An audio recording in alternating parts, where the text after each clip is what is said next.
Buat kalian yang suka nonton anime gelut kayak Windbreaker, ada satu judul anime yang pengen gua rekomendasiin ke kalian, yaitu Viral Hit atau Kenka Dokugaku. Tonton video ini sampai habis buat tahu soal animenya. Let's go!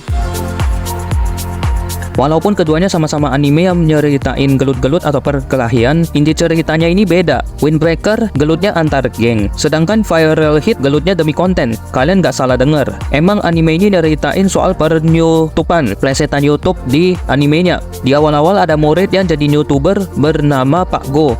Dia punya banyak subscriber dan lagi bantu naikin Rumi, teman sekelasnya bikin konten makeup gitu.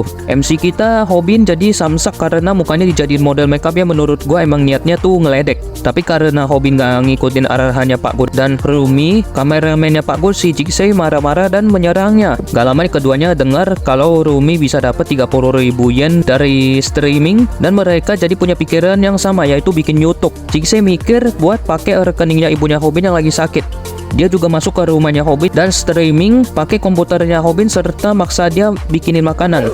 Lagi apes, kesandung kabel, monitornya mati tapi kameranya masih hidup. Hobin dan Jigsaw pun gelut dan gak sengaja kerekam karena memang kameranya itu masih nyala. Tapi ternyata videonya viral dan banyak yang suka.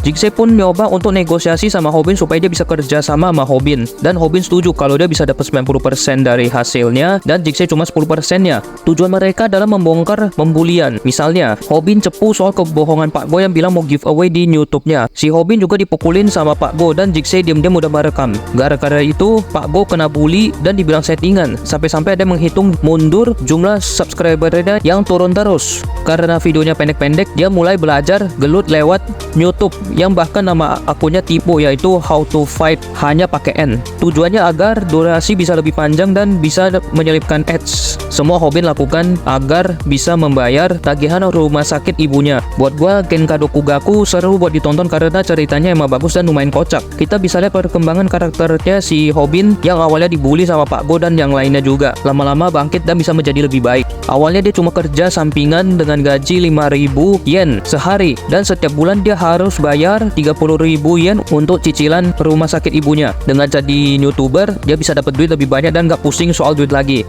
Gak cuma itu, kemampuan berkelahi dia juga semakin berkembang meskipun cuma modal nonton YouTube. Tapi kocaknya Hobin selalu pakai cara yang sama kalau udah berhasil ngelakuin cara itu ke orang atau lawan sebelumnya. Orang-orang juga bisa ngelawan dia cuma modal lihat video-video dia di YouTube dan udah ketebak nih dia bakal ngapain aja dan responnya tuh gimana aja. Misalnya di setiap pertarungan dia selalu pakai calf kick. Iya sih, awal-awal efektif tapi lama-lama gak efektif lagi karena si lawan entah lebih gesit atau lebih kuat untuk nahan tendangan dia. Setiap kali dia mau ngelawan orang, dia bakal nyari caranya dulu lewat video YouTube. Soal pemula di anime ini gak cuma kena si Hobin, editornya si Gael Lee atau yang bakal gue sebut Lee aja biar gampang, nantinya juga kena bully temen sekelasnya. Yang ngebully Lee adalah sekumpulan orang yang punya akun YouTube dengan konten prank. Karena penasaran, Hobin, Jigsaw, dan Lee menonton konten mereka dan Hobin nyadar kalau konten mereka itu settingan doang dan dibikin seakan-akan tidak saling kenal gitu antar si pelaku alias konten kreator dengan korban prank. Di episode ini, tepatnya episode 10, gue jadi mikir kalau cerita di Kenka Dokugaku ini nyindir orang yang suka bikin konten settingan demi view. Mereka dua kali masukin unsur settingan. Yang pertama kontennya Pak Go dan kedua konten prank ini.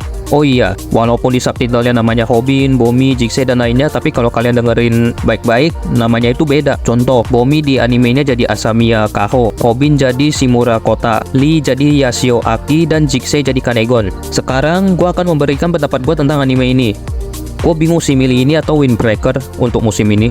Tapi kalau ini mereka gelutnya ya gelut aja, nggak pakai ceramah atau sejenisnya. Mau dibilang ini cerita tentang konten kreator, bisa juga sih. Soalnya ada scene dimana ada orang-orang yang dikit-dikit ngontenin apa yang ada di sekitar dia gitu.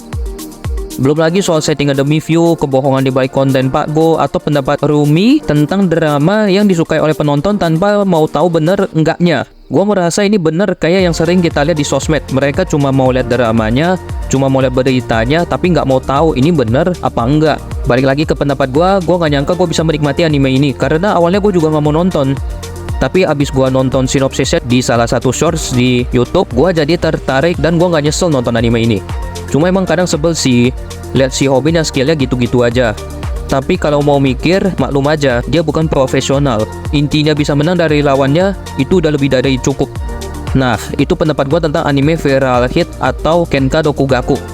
Gimana pendapat kalian yang udah nonton? Tulis pendapat kalian di kolom komentar. Segitu aja video gua kali ini. Terima kasih udah nonton sampai habis dan sampai jumpa di video berikutnya.